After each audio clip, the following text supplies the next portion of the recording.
Welcome to another podcast where today, my gosh, I am so excited. We got a legend in the house. We have an NFL player, real estate investor, and just what a heck of a nice guy. And I know what you're thinking, is this Captain America? But no, this is Dean Rogers we have on our podcast today. And we're super excited to have you on. You guys are too nice. No, I'm excited to be here. It's going to be fun today for sure. Absolutely. So many people already know who you are, right? From your NFL career or as this like kick butt real estate investor. But for like the couple of people who might not know, who's Dean Rogers? Where are you living? What are you up to? Yeah. Well, man, so I live in California, born and raised, been here my whole life. And, my whole life growing up was all about sports, right? And that's all I wanted to do.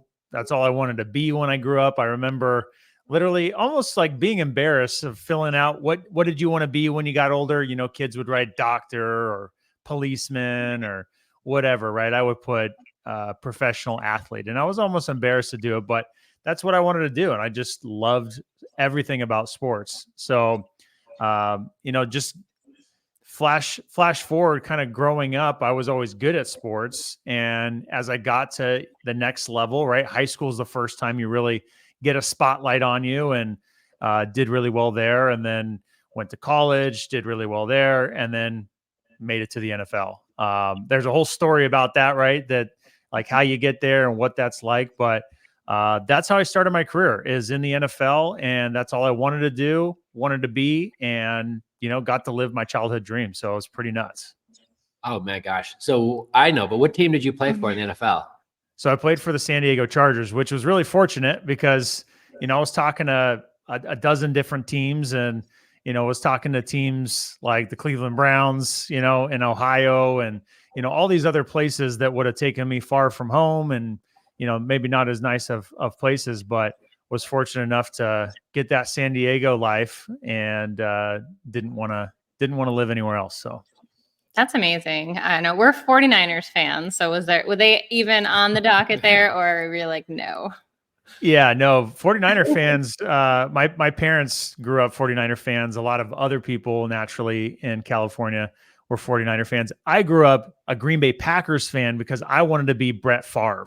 So growing up, I wanted to be Brett Favre. I wanted to be a gunslinger and have all the swagger that he did. So I was a Packers fan. And so growing up in the 90s was really good times to see the Packers and the Niners go at it, and was good for games in the living room, Oh, absolutely. So what position did you play? So I played running back in high school. I played tight end in college. And then that's where my story kind of develops to the end, right? So when I made it to the NFL, I was a tight end, but I got switched from tight end to fullback. Okay. And you guys sound like you know a little bit about football, but maybe not everybody does. The position fullback is pretty much like you line up as far as you can away from other big people and run full speed and try to kill each other. So that's pretty much, yeah. And I was really good at it, but the problem with being really good at it is you end up hitting head to head a lot. And literally. Yeah, literally. And that's just the nature of the position and the like the kind of the scenarios you're in.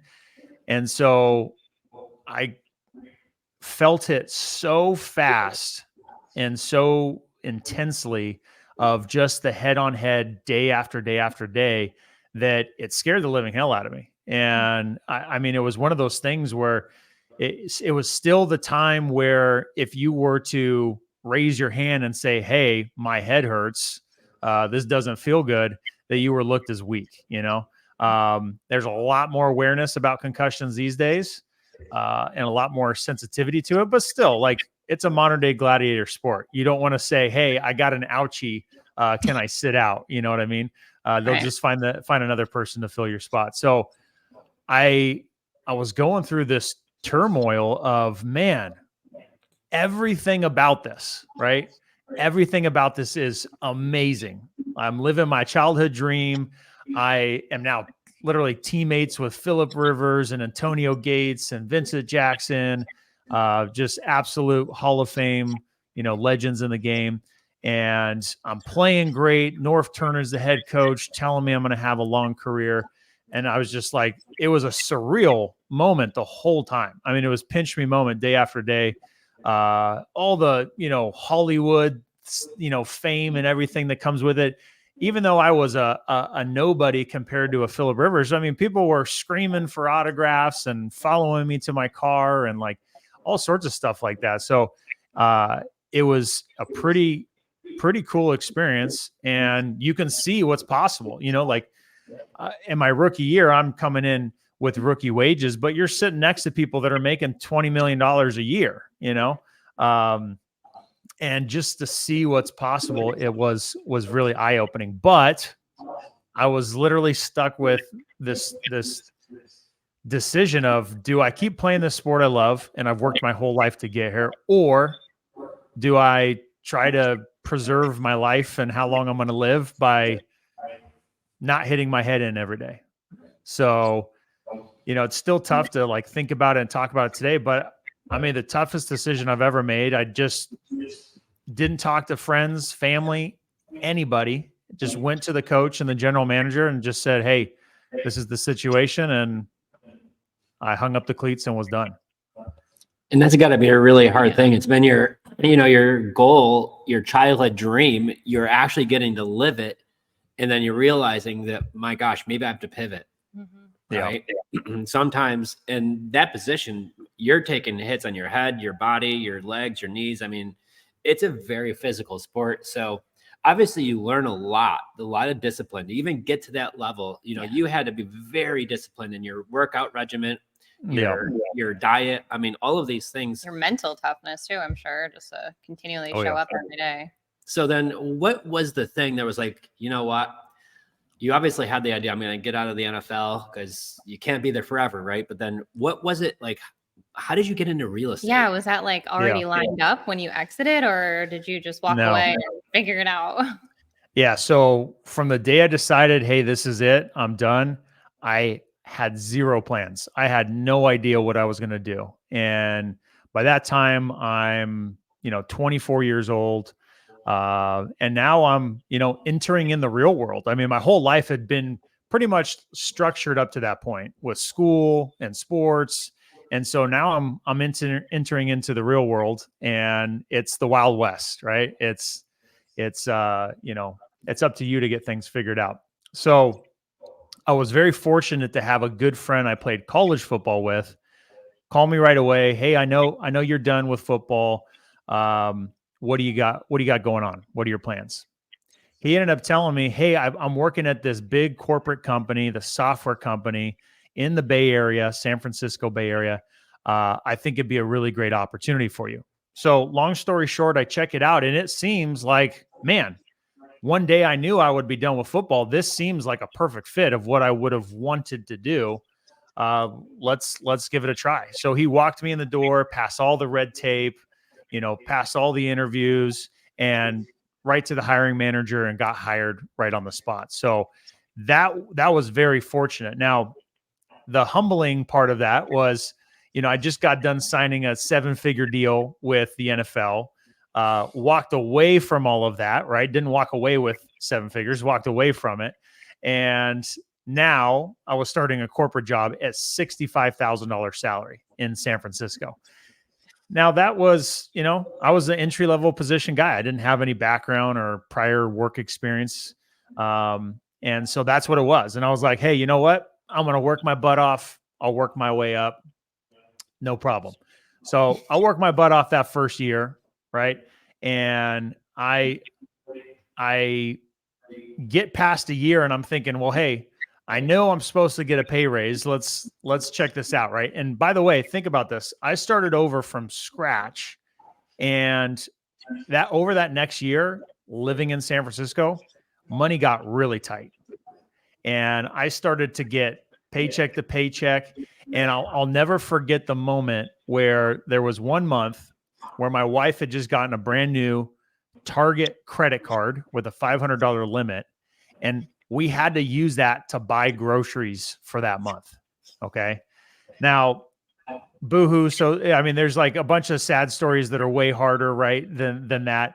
I was just on a podcast with another guy that we both know, Kong Lee. I mean, he immigrated from and lived in a hut, literally lived in like a shed for many years. So I know there's people that have come from way tougher situations, but for me, going through that, it was really tough. It was really, humbling to be at the top. And now I'm living paycheck to paycheck and I got to buy groceries with this Target credit card. So I told myself, dude, this isn't me. I can't be a failure. I can't, I got to do something. I got to take something in my own hands. Now, the straw that broke the camel's back was I finally got my manager to go get me a raise. And this was like month 14. And he came back to me and he said, hey, we got you a raise. You're going to go from 65,000 to 67,000. And I tell you what, the knot in my stomach, I was just so embarrassed, so sick to my stomach, and I was done. I was just so frustrated with the circumstances I was in that I knew I had to do something, because now I just signed up for another year of basically making nothing, no matter how much potential you have, you're kind of locked into that. Right. And I wasn't in a sales position where I could get big rips on commissions if I crushed it. So I said, all right, I got to do something. So I got back and I started thinking about what are things that I even like? What am I passionate about? What do I even like? And I even thought about maybe starting like a nonprofit company for homeless people, right? I'm living in San Francisco. They got a bunch of those. Maybe I'll start a nonprofit for homeless people. I'll have big companies like Target or Home Depot sponsor and, be all this good. No, I didn't know enough about it to start it. So I thought, well, what else is there? I thought, well, I remember watching HGTV with my parents growing up, on the couch, and maybe I'll look into real estate. Maybe I'll be a real estate agent or something. So I type in how to get started in real estate. And the first thing that pops up is the link to a podcast. And it said how to get started with little to no money. And if that didn't jump off the screen and slap me in the face and say, that's you, dude. I was like, wow, okay, that's who I am. I need to click on this.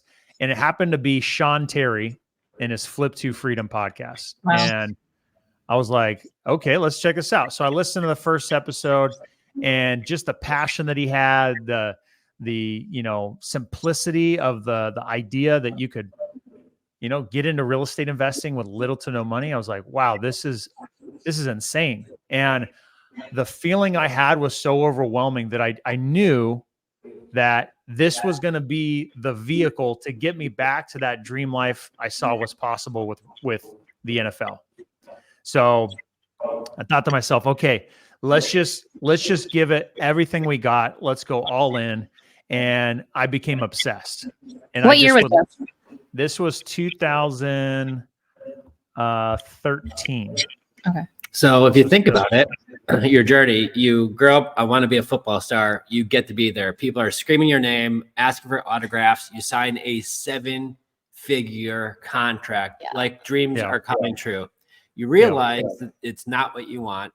You get welcomed, initiated into corporate America, which is the golden handcuffs, right? And $65,000 sounds like a lot of money until you're living in San Francisco off $65,000, and that doesn't get you very far. So you're not living this glamorous after football life, right? You're in the grind. And then it's just the same thing goes. Corporate America is great for some people. It just wasn't for me, because like you could work your tail off and they're like, here's an extra $2,000 a year, which is, they limit on what you can make, right? There is no sky, right? You're there. So, obviously pivoting into real estate now, the light bulbs are going off, I'm sure. And it gets back to exciting again. So super exciting. Yeah. So I just took massive action and followed what the podcast was saying. I mean, I didn't have a course, a coach, or anything. I just followed the podcast and the words that were coming into my ears. And 3 months later, I did my first deal. Now, the cool story about that first deal, it was a really, really cool moment, was I'm listening to Sean Terry. I'm following everything that he's saying to such a T that I am making offers on properties in his market in Phoenix, Arizona. Okay. Because the Bay Area, that market didn't make sense to me. It was really intimidating. So I'm making offers on these properties. The first deal I get under contract, I couldn't find a buyer. And in a moment of panic and desperation and resourcefulness, ultimately resourcefulness, I ended up going to Sean Terry's website and filling it out like I was a seller. And so his acquisitions guy called me. Hey, what's going on here? Oh, okay, I get what's going on. Let me put you in contact with Sean. So Sean calls me while he's driving his car. Hey, Dean, I heard you got a property. And I'm like, even though I'm listening to him for a couple months, I was like fangirling out. I was super excited. I'm like, yes, this dude is freaking a legend. Let's go. And he got that property sold in 48 hours. A week later, closed on it. We split it 50-50. And I got the first deal into my bank account. So that was such a proof of concept, cool moment. Wow. So that is awesome. Also at the time, because the market's taken a dip in 08, 2009 and 10. And so like 2012, 13, that's where, it was, I would say almost at the bottom of the market, right? That's when things were at their lowest. And here if I knew what I knew now, right? Oh my God. Tell us about it. Oh my gosh. Yeah. So you do that first deal, money coming in.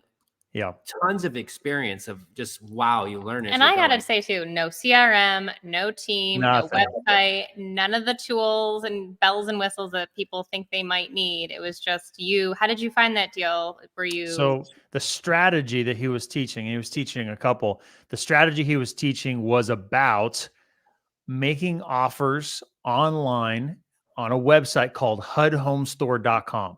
And it still exists today. And these were FHA foreclosed properties that the bank was selling back. And in the first 30 days, owner occupants, homeowners, and nonprofits could make offers. After 30 days, investors could. So that was a strategy I was using. And I did my first couple deals using that. Wow, that's impressive, because that's where I was looking when I first started. There wasn't many places way back in the beginning stage. So you're looking at these HUD homes, and it was a homeowner that was going to be their primary residence. They got first dibs before it made it to the investor list, where investors could actually bid on it too. So you had to be patient, and obviously homeowners are passing on that deal, and here you are able to scoop it up and find a buyer for it with some help, right? Yeah. So you do a couple of deals, and when did you start realizing, okay, this is a business, and you had to kind of take it to that next level? Well, I realized that from the beginning, and I joke about it today, but I made the comment to my wife that I was going to be making so much money so soon that she could probably quit her job pretty soon from then. Little did I realize that what was coming next in my journey was a lot of challenges. Okay. So, again, like, I think what's great about having conversations like this and people sharing their stories is sharing the reality of what some people have had to go through. And, it might be easy to say like, oh, well, he was in the NFL, so he made a bunch of money. Oh, well, he's been in real estate. He's made a bunch of money. It's been really hard to get to where I'm at. Like the NFL didn't work out the way that I thought it would, and had to walk away from that. Real estate didn't work out the way I thought it would at the beginning because of the mistakes and the decisions I made. So first year I do a handful of deals. Okay. The first year I do a handful of deals, and this is within, where I started on the second half of 2013. So half a year I do a handful of deals. I did like 6 to 8. And I'm feeling, really, really good about that. I'm really excited about where things are going.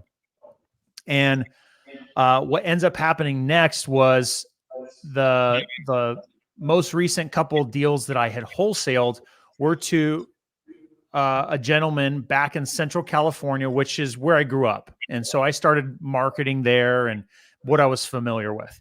And he had bought a couple from me, and he said, hey, you're really good at finding deals. Do you want to flip houses together? I was like, wow, that's amazing. And I said, well, I don't have any money for, flipping houses. He's like, dude, just bring the deal. I'll take care of the rest. I was like, wow, okay, yeah, that's amazing. And, flash forward to today, I've done over 100 deals with the exact same thing where, hey, you bring the deal, I'll take care of the rest. And it's an amazing way to win and grow together. But at that moment, I was like, yeah, that sounds amazing. Now, he said something which ended up being very interesting. He said, hey, it's slowing down here in Central California, but you said you were doing deals in Phoenix, right? How's the market there? Oh, the market's fine. Okay, you want to do some flips there? Okay, sure. So we bought 6 flips at the beginning of my second year in the first month. In the first month, we buy 6 months. Now, my partner, my brand new business partner, he is already experienced. He's already done a bunch of deals. He's made a bunch of money, been very successful. We buy 6 deals and I want to keep going. He's like, let's just see how these go. Right. Let's slow down. So 4 of them go fine. Not a bunch of money, but we make, 10 grand on one wholesale deal, 22 grand on a flip, $5 grand on another wholesale deal. And the other 2, we lose terribly. Lost $100,000 each. Ooh. Now, you might ask yourself, how was that possible on 2 deals? Well, let me tell you, if you do everything wrong, it's very possible. Wrong contractors, you bought the house on the wrong side of the street, right? The comps are not apples to apples. You bought it on the wrong side of the street. You had to do the work the first contractor did again with another contractor because they did such bad work. The contractor left the job and left with money. I mean, all of the terrible things that could have gone wrong went wrong. Project took longer than it should have and had to pay extensions to the hard money lender. I mean, it was a nightmare. And these are real things that happen to investors. Real things. Yeah. Yes. And at the end of the day, after losing that money and me not having that money to lose, I was now in this interesting situation with this brand new business partner of, well, now what? How do we fix this problem? And the best thing that happened from that was we didn't point fingers. We didn't say, hey, this is, you made this wrong decision, this, that, and the other. No one raised their voice or yelled or got upset. We just said, hey, let's go do more deals. And so we went back to California where we should have stayed in the first place. And we started flipping more houses. And so I worked for the next year and a half to get out of that hole. Just to get even, just to get back to even. To get back to even, dude. And this is, a testament to my business partner. I mean, he didn't know if I was going to stay in this thing and get out of this hole that we created together. And so he was in a position where he could shoulder that burden while we did deals together. So I did what I did best, found more deals. We flipped them together and made profit. And then my profit went back to him because he was carrying that loss.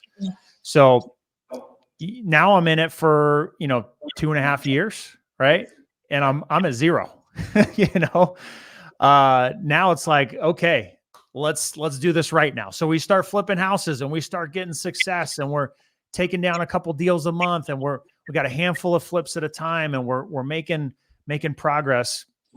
And I remember at the beginning of my 4th year, now having some success, a track record, I wanted to do a bigger deal. I wanted to make a bigger splash, right? And at this time, I'm living back in San Diego, and I'm building community with folks down in San Diego.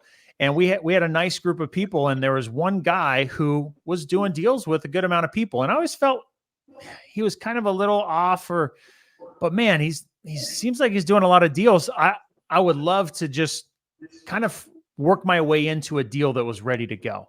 Right. I was ready for it. And it was right when my wife was pregnant with our first son. Okay. And I'm thinking, man, it'd be great to bring this kid in the world with a nice deal, feel real comfortable.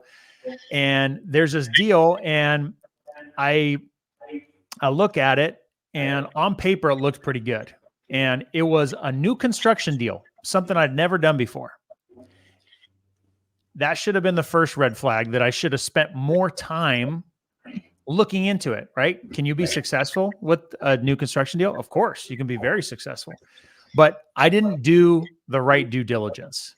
And I was almost, yeah. You ever been in a situation where you know people that could help you, but you kind of feel like you don't really have a close enough relationship to just ask them too many questions? Right. You know, right? That's why they have coaches and mentors, so you can actually like have an invested relationship. Well, I didn't have a coach and a mentor. And so I knew people that were doing these new construction deals, but I didn't ask anyone for help. Now, the embarrassing part is I actually knew other people that were involved in the deal, that I had their cell phone number in my phone. And I could have just sent them a text or a call and said, hey, I'm looking at this deal that you're involved with. Is everything good? Is this true? Is this ready to go? Because it was sold to me as this deal is ready to start right now. Okay. So I put on the blinders and I just jumped 2 feet in. I said, I'm going to do this deal. It's in my community of people that I know. Well, as soon as I buy this piece of dirt, the house of cards completely crumble with this guy. It turns out he was a complete scammer. Oh, like no. if there was an episode, if they need a new episode or new content for American Greed, I got a whole story for them, because this guy had millions of dollars of other people in the community tied up in deals, and they weren't secure to the properties. He was taking this money and going on vacations and buying cars, and just the deals were terrible, all of them. And they were all, he was paying appraisers to give fake appraisals on, like he was doing all it was sorts like of bad stuff. multi-level deep of just shenanigans. Yes. Fake receipts to get money withdrawn from lenders and take draws on the loans. So now I came into a deal where there was already loans on the property with money taken out, and it was nasty. So the next year I had to clean up this problem, and it resulted in me working a year to lose $187,000 on this one deal. And it would have been way worse had I not been begging and pleading and renegotiating with all the vendors that were involved. I mean, just like, oh man, it was so painful. And the reality is, to sum up that whole journey, because this was like a 4.5, almost 5-year journey from when I started until this point. The reality is I made mistakes. And the reason I made mistakes was because I rushed into doing some of these deals. I didn't make a lot of mistakes. I just made some really big ones. And the blame came back to me, right? You could play the victim card and say someone took advantage of me or someone screwed me over, which did happen, but I made the decision to do those deals, right? I had to take ownership. And that was a big maturing part of my life, of like taking ownership of the outcomes that I'm getting. And the funny part is back to the Sean Terry start, I knew that he had a coaching program, and I knew that, man, it would have been really cool to do that, but I convinced myself that I couldn't afford it. Okay.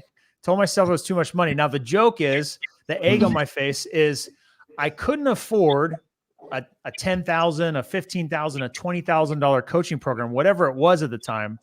But somehow I found a way to afford losing hundreds of thousands of dollars. A few times. A few times. Not just one. That's a rub it in. So, but I think you're like bringing up a great point too, is because I think so many investors, they say, well, I'm just going to learn as I go. Mm-hmm. And my biggest thing is that's going to cost you the most amount of money. Yes. It's going to cost you so much more. That's the most expensive way to learn how to do this, is by trying to just figure it out as you go. Because it's time, it's money, it's this kind of stuff that happens. Stress. I can't imagine. Like, and you said you're having your first kid. Obviously, you want to grow a family, and just having all of that combined.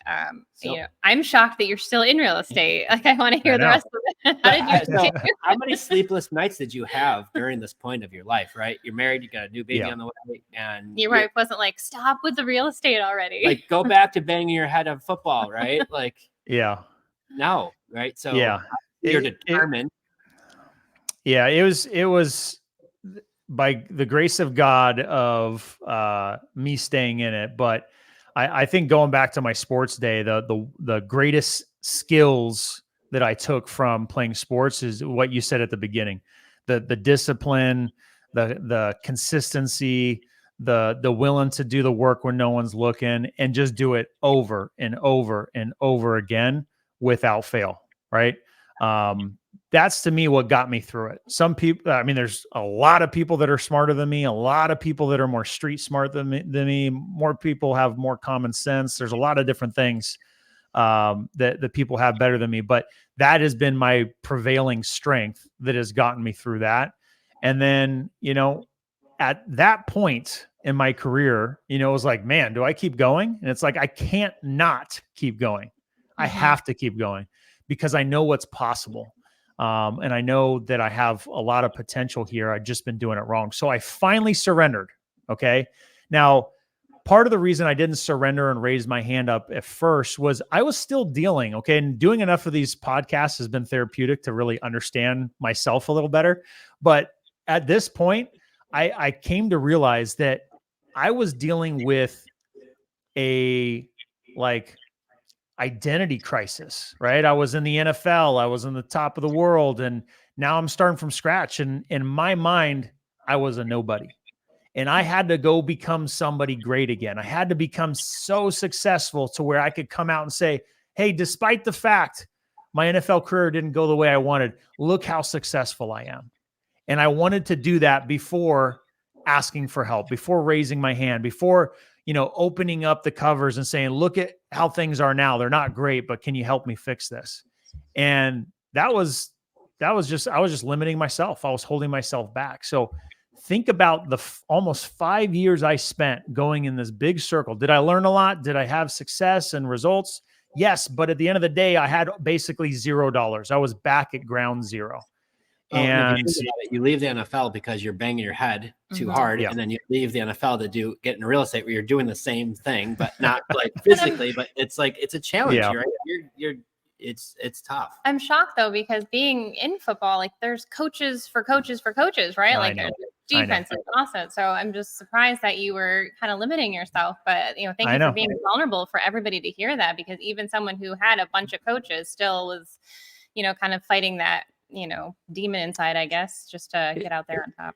You would think no one would know better than me about the coaches thing, but in my sports career, the times that I made huge leaps and bounds is when I went and stepped outside of the status quo and went and hired the coach that specialized in speed and agility, and went and trained with other NFL guys, and went and ran routes and caught passes and that's what elevated my game to new levels and helped me have those breakthroughs. So I should have known better that I needed that help and guidance in the real world. But again, I was dealing with this identity crisis and, this pride and ego thing. And after going through the storm several times, right, I came out on the other side and said, all right, I surrender. I need help. Now, this time I hire some coaches and some mentors and get training and figure out how to do this better. And from that point forward, everything changed. So I come out the gates. Now we're flipping more houses for the next year, start getting success and better results. Then we pivot back to wholesaling, which is the origin of where I started. Wholesaling first, only the best and easy deals, and let's start buying rentals. Okay. So this is in 2019. Okay. It's 2019, make this pivot. And now I'm going into my 6th year. From that point forward, we're just buying rentals. We're doing more deals. I'm hiring people and have done hundreds and hundreds and hundreds of deals since. And so now we've flipped hundreds of houses. As a total number of deals, we're just shy of 700 deals at this point. We got a 8-figure rental portfolio. We're doing right now, as of this year, we have new breakthroughs where we're doing about 15 deals a month. Like this month we'll generate $400,000 to $500,000 in revenue. And this is mostly wholesaling. Just yesterday, we closed one wholesale deal for $100,000 even. Dang. One deal, $100,000. But in again, your first year in corporate America, you didn't even make that in 1 year, right? Exactly. Yeah. So, yeah, the future is bright. And as part of my journey, so in 2020, I had this revelation that up until this point, not only have I been trying to do it on my own, but I've also been staying in my lane. I haven't been networking and collaborating with other people. So at the beginning of 2020, I say, I'm starting a meetup. All right. I want to meet as many people. I want to have an abundance mindset, and I want to collaborate with others and add value to other people. Okay. Similar mindset that you guys have. So I have this revelation. I start my first meetup in February of 2020. Almost 100 people show up. It was a great turnout. I'm so excited. Schedule the next one for March, and the whole world shuts down. And I'm like, what the heck? What the heck do I do now? So everybody's scrambling. Don't know what's going on. Don't know what's what to do about it. We all know what happened now. But at that point, I'm like, what do I do? So I started finally using social media to actually connect with people instead of just post pictures of my kids and do nothing else. So I start connecting with people and sharing people with what I'm doing. And because I was technically virtual, living in San Diego and doing my deals in Central California, I couldn't walk my properties every day and show these flips I was doing. So I kind of felt like I didn't have much to share, but I just started sharing what I could and what I was doing. And part of that was doing deals. And then it started to be, hey guys, if you guys need help with your deals, I could help you on your deals. If you need help negotiating your deal with the seller, you need help going on the appointment, getting it under contract, you need help selling it to a buyer for top dollar, you need help with the escrow process, start to finish, we'll do everything, and we'll split it 50-50. Slowly but surely, it started to snowball and got to the point where every single day I was getting text messages from people. And over the next 12 months of me focusing on that, in 2020 to 2021, we added 7 figures of revenue to our business on doing deals with other people, just deals with other people.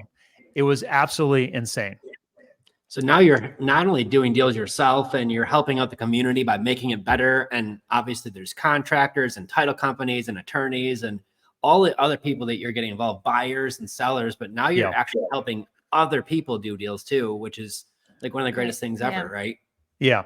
It was like a full circle moment where, just like Sean Terry helped me with my first deal, I was now helping people with their first deal, their second deal, their fifth deal, their, several dozenth deal, whatever it was. And to hear people say, hey, thank you so much. Like we would close deals for 20 grand, 40 grand, 60 grand, 80 grand. We had the highest 125 grand.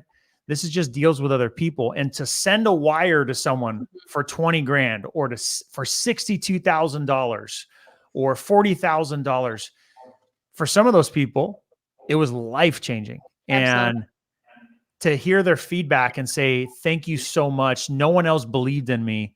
And this changed everything. Right. And to have them still come back and say that and still talk about the stories was unbelievable. So doing this enough times, people started saying, hey, can you coach me? Can you mentor me? I was like, nah, if you got a deal, send it over. We'll work on it together. Didn't even think about it. And then enough people were like, no, you should totally do this. Look at all the case studies. You just worked with all these people. You should totally do it. You're a natural. And I'm like, I don't know. And then I thought, well, what about the next level? What about the next level I want to get to? And if you think about it in terms of the NFL, like I was training and aspiring to get to the NFL. And then once I was in, now my peers were Phillip Rivers, Antonio Gates, Vincent Jackson. These were now my peers, my teammates. And what was crazy and surreal about the experience is when we would have conversations, it was just like us talking. It wasn't like, Mr. Phillip Rivers, can I ask you a question? Like he'd be like, hey, Dino, how's it going? And he would approach me and ask, because we're teammates. And so how do I get to that next level of the people I look up to and aspire to be like? And I started thinking about all the coaches and mentors and influential people in the space. They were coaching and impacting people at a high level. Mm-hmm. So I thought, okay, let's do this. I'm going to go 2 feet in. So I start this in 2022, and slowly but surely starts to snowball, and now have, built a community of students and have helped people do their first deal, their 20th, their 30th deal. I have some students that are really close to becoming millionaires that are in their early 20s. I mean, it's crazy to be able to help impact people and change their lives. And it's the most fulfilling thing that I do. So that's what my life looks like now. We've got a full team of people. We're cranking out deals. I run local meetups that are for free, where we get, 100 to 200 people that will come to those each time. I've got my community of students that we're on calls, every week and adding new members to. We do a big event with Deal Champs. That's one of a podcast that I do, and an event that I do, Deal Champs, with 2 other guys. And so life is exciting now for sure, but it's been a hell of a journey and was really hard to get here, but it's definitely made it all the more satisfying to, see $1 million in the bank account and not be beating my head in, and being able to spend the time how I want and have the freedom that I want. So, yeah, it's pretty cool. And I've got 4 kids. I got our 5th on the way. Going to be here in a couple months. So, so you're a busy husband, busy dad. Yeah. And you're able to just travel too. That I just saw that you were able to go across the pond there. And that's one thing, we want to be able to do with our kids too. A 30-day Europe trip. Well, that was quite the adventure. Yeah. Well, that many kids. With 4 young kids. Yeah. Well, and it's really exciting because, looking back on where you very first started to where you are now, it's full of a lot of bumps and bruises and struggles and sleepless nights and how are we going to make, why am I even doing this? Right. But now looking through the other side of it, it sounds like every little bit of a struggle helped make you who you are today and really help build you and your brand and things like that. So for our listeners who maybe have not done your first deal yet, or maybe you've done a deal, but now you're looking to get your next deal, what's the best advice that you would give for somebody who's just looking to get started? Yeah. So it's going to sound, cheesy based on what everything we just said right now. But the biggest regret I have, right, and it's only one, is that I didn't hire a coach and mentor at the beginning. And that's obvious from coming from both of us, because, we all 3 of us have coaches and mentors. We also coach and mentor other people. So it's obvious to us at this point. And I think for a lot of people, they tell themselves, oh, I don't need that, right? Oh, I'll figure it out on my own. Look, there is endless free information on YouTube. And that's a blessing and a curse. Yep. I know that in my first year, before I started the flips, the second 6 months were completely a wash, was completely a waste of time, because I went down the journey of trying different strategies and chasing shiny objects. And I've even done that to this day, but chasing shiny objects and just completely wasted time. I was trying to do deals that I had no business doing and had no path to success anyway. So the biggest disservice you can do is just trying to do it on your own. So you need to find a community. It's crazy to try to do it on your own.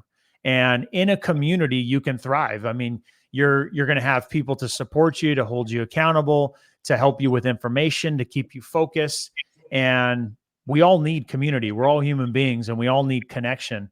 And being an entrepreneur is a lonely world if you try to do it on your own.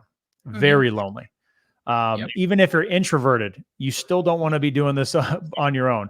And believe it or not, when I first started coming out of football, I was introverted. I'm naturally an introvert, and I built the skill. I didn't have good communication skills. I certainly could not do a podcast like this. I certainly could not do great talking to a seller on the phone and negotiating a deal. I practiced and learned and got good at them as a necessity for.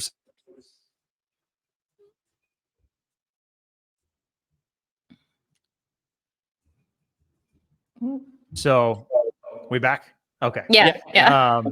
So yeah, the long story short is we have to connect with other people, have to find a community. To do it on your own is crazy. And then from there, the next step is to be focused. Okay. Now, focus stands for finish one course until successful.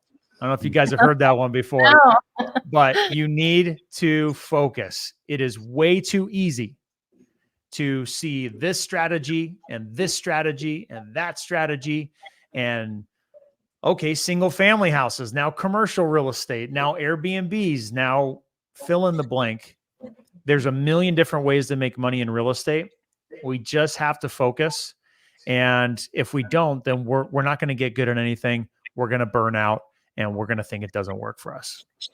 Yeah. That is some solid advice. Yeah, absolutely. I love that acronym. Well, and there's so many shiny objects in real estate investing, self-storage or there's just so many. Endless, yeah. It gets to be like, okay, find like something that works, like rule number 3, don't stop doing what works, right? Yes. And then do a lot of that. And I think that's the key. And I just love your story because like everything that helped get you to the NFL, before you were in the NFL, before you made it to that, there was so much work.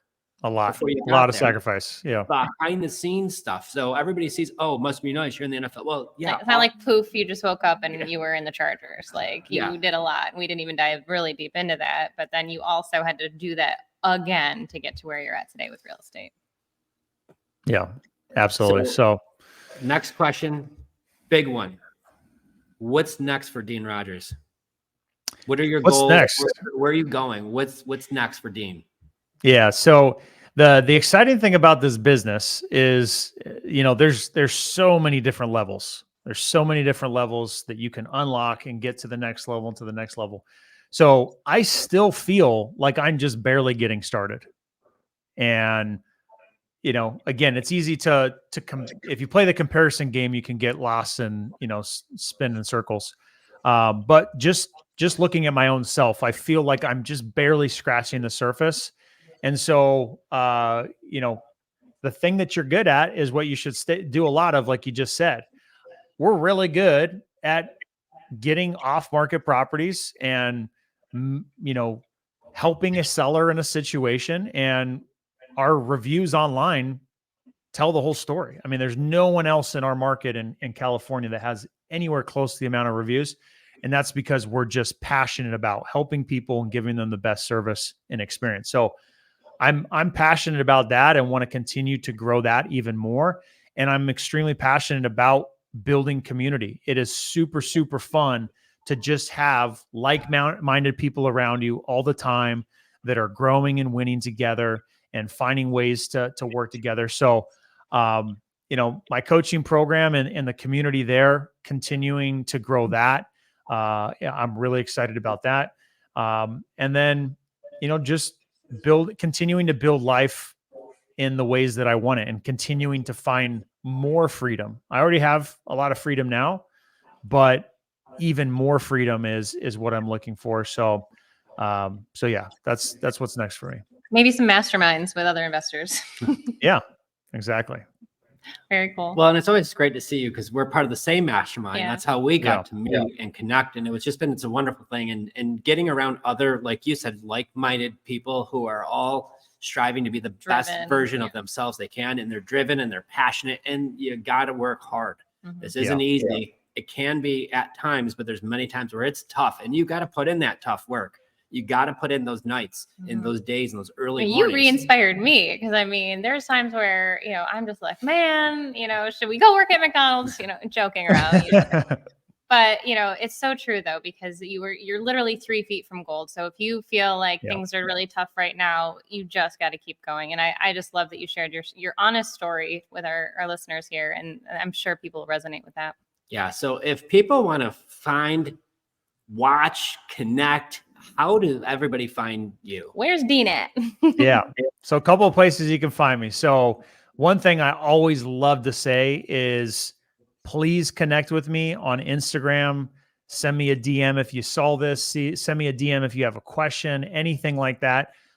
Because just connection is the ultimate way for us to find ways to work together, right? And grow together. So reach out to me on Instagram, which is @Dean Rogers Real Estate.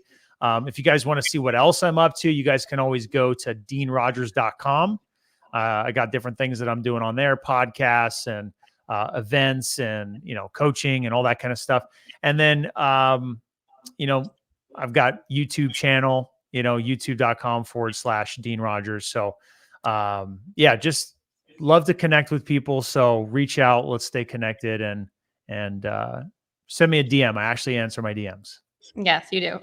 So thank you so much for taking your time out of your busy day. I know it's early out there in California. We're so appreciative. Yeah. And you know what? I think it's a great story. You definitely need to check it out. And we love watching ourselves too. It's exciting. And obviously we look forward to hanging out with you again soon, because before you know Absolutely. it, the next mastermind will be, and we'll be It'll be March. all no hurricanes in March. Fingers crossed, right? Yeah. Hey, if we're having a March, there's something crazy going on. But yeah, so thank you so much for joining in and contributing so much. Yep. Thanks, guys. So if you're listening, make sure you head over to Dean Rogers, find him on the socials. And if you're listening on Apple or Spotify, leave us a review. Until next time, go out there and do some deals. Thanks, everybody. Thank you, guys.